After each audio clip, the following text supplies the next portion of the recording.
Every place on the planet has some natural disaster. It's raining. We're gonna drown. It's been raining for 5 minutes. Just get an umbrella. Here, have an umbrella. No, I'm gonna drown. I need to come to America or our whole family's gonna die. Biden's like, yeah, sure, hop on an airplane. We'll fly in for free. Put you up at a hotel. But racism should not be the choice of the Senate. This is a racist senator displaying blatant racism and Islamophobia, President. Trump now orders the ending of TPS status for Somalians. He says in Minnesota, but this should be across the country. He posted this saying Minnesota under Governor Walz is a hub of fraudulent money laundering activity. A lot, millions. I am, as President of the United States, hereby terminating, effective immediately, the temporary protected status, the TPS program, for Somalis in Minnesota. Somali gangs are terrorizing the people of that great state and billions of dollars are missing. Send them back to where they came from. It's over. President DJT, America's favorite president. Boy, do we like that truth post. Now, there's more on this. Kristi Noem is saying, yeah, it was always meant to be temporary. We are going to be looking into that, and we're going to come back to that. But here was this also post, this story, over from Dustin Grage, who reports a lot out of Minnesota. And he was sharing that this judge apparently there released some fraudster who stole $7 million called Abdifata Yusuf in this crime-ridden, scandalous, fraud-ridden location. At the August trial for Abdifata Yusuf, the jury heard evidence that he ran his home health care company Promise Health out of a mailbox at a Central Avenue address where multiple other home health care companies were supposedly located. Yusuf and his wife Lol Ahmed were charged with stealing $7.2 million of taxpayer money through Medicaid overbilling in a personal care assistant or PCA scam. The couple allegedly spent tens of thousands of the fraud money on luxury items for themselves. Despite the jury swiftly convicting Yusuf, Judge Sarah West last week decided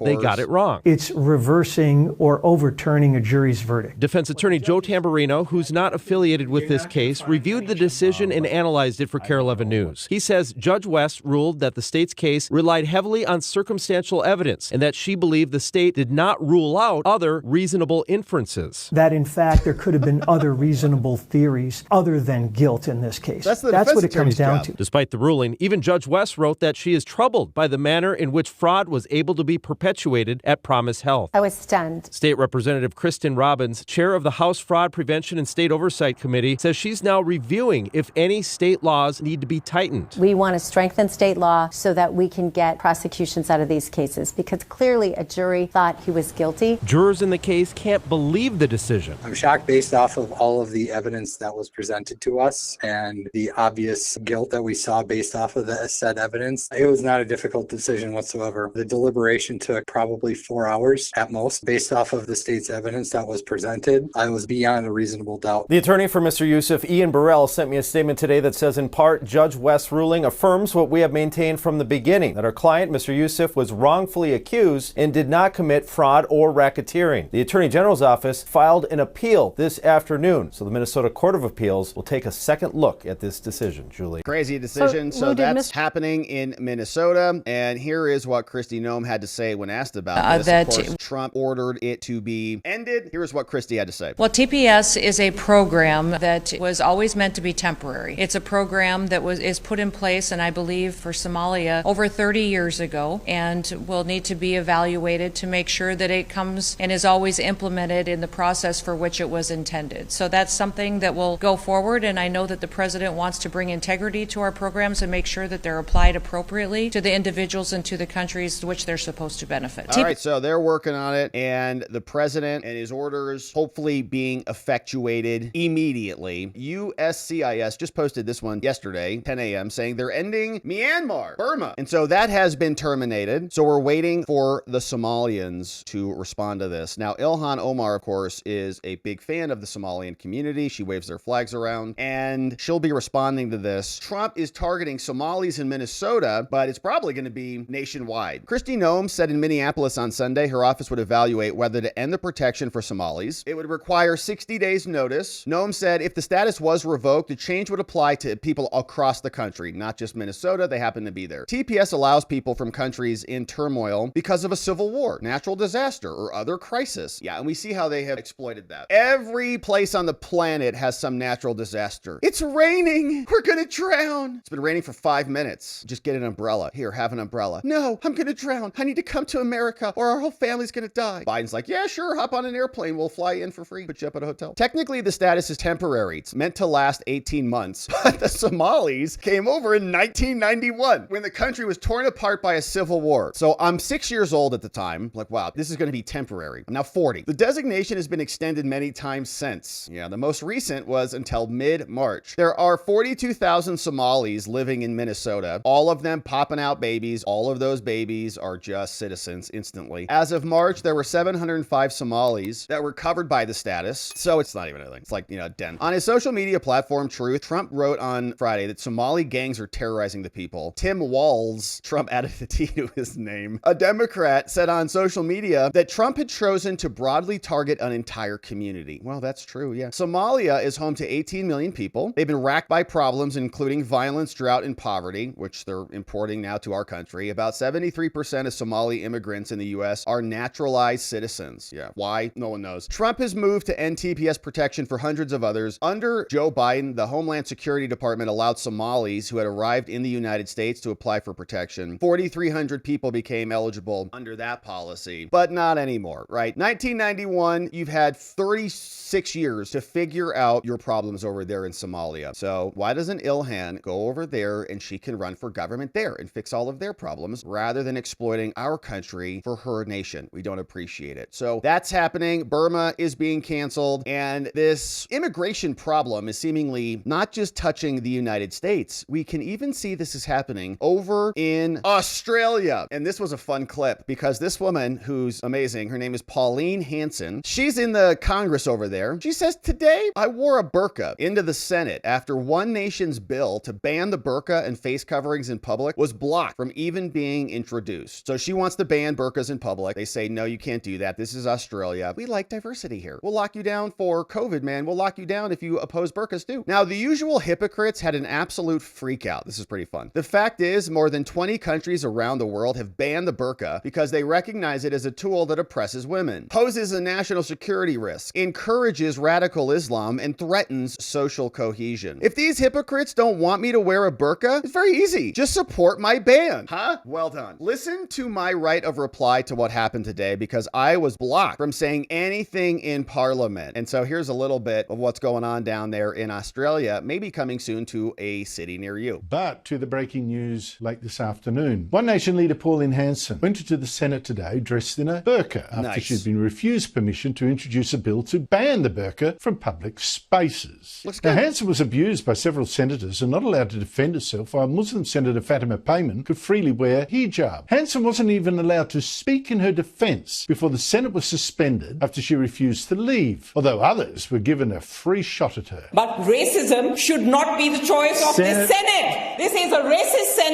senator displaying blatant racism and Islamophobia, President. If this is about the dress code, she is disrespecting a faith.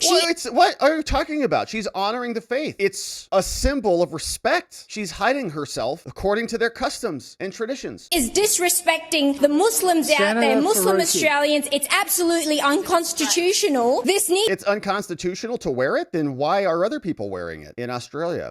It's to be dealt with immediately before we proceed. Clearly, what has happened today is not a genuine demonstration of faith. In fact, it is the middle finger to people of faith. It is extremely racist and unsafe. Senator Hanson, all of us in this place have a great privilege in coming into this chamber. A great privilege. And we represent, in our states, people of every faith. Of every faith. So does she. Even the Liberal leader in the Senate, another woman, attacked Hanson. So much for free speech and democracy. But Hanson, on her way out, did give a little speech to members of the public who've been watching on, explaining what she was doing and why. They, at least, very interesting, gave her a round of applause and called out, "Good on you, Pauline." And now Pauline Hanson will explain herself to you. Pauline Hanson, thank you so much for joining me. Why wear the burqa in the Senate? You did it 8 years ago and did cause outrage among some. Do they want to ban her from wearing a burqa? Andrew, today I moved on the floor of Parliament. As a senator, I have a right to move a private member's bill, and that bill was under the Criminal Code amendment to prohibit the burqa or full face coverings in public places. Now, I wanted to introduce that bill. My concern is, as a nation, for national national security, terrorist threats and attacks that are happening, also for women's rights, that they're not forced to wear the full burqa against their will, and it goes against our culture and our way of life. And this is why I wanted to introduce the bill. Now, I just started to introduce the bill, and it took one voice, Andrew. There was a couple actually said no, denied me the right. So straight away they denied me the right to ban the burqa. So I actually left the chamber, went up and I put the burqa on, and I thought, well, if you won't ban the burqa, then I'm going to wear it. Well, didn't that upset them? They didn't want me to wear the burqa in Parliament. They don't want to ban it, but they don't want me to wear it in Parliament. So what do they want? They're a bunch of hypocrites. Yeah, they are. What do they want? Hilarious. Okay, if you don't want it banned, I guess I'll just wear it every day. And then they say it should be banned. And she goes, perfect. Thank you. Finally, here's the bill. Ban it. Thank you for that. All right, so good stuff over there. TPS status for the Somalians ended, or in the process of being ended. Kristi Noem, hopefully acting with haste.